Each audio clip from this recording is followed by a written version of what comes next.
кедендік бақылау шеңберінде тексеру іс-шараларды күшейтілді. Сыртқы экономикалық қызметтің тәуекелдік қатысушыларына қатысты тәуекелдердің тиісті бейіндері және тағы басқалары әзірленді. Былтырғы жылдың соңында үкімет келер 3 жылға арналған көлеңкелі экономикаға қарсы іс-қимыл жөнінде жаңа іс-шаралар жоспарын қабылдаған.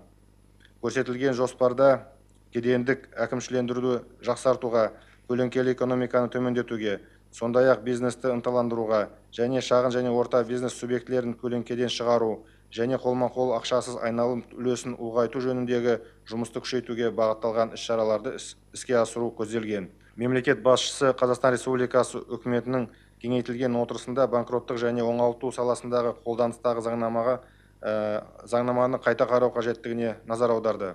Бүгін қолданыстағы заңнама шығынды кәсіпорындарды жедел жабуға мүмкіндік бермейді. Негізгі себеп субъектіні банкрот деп тану үшін оның дәрменсіздігін анықтауға мүмкіндік беретін айқын ұғымдардың болмауы.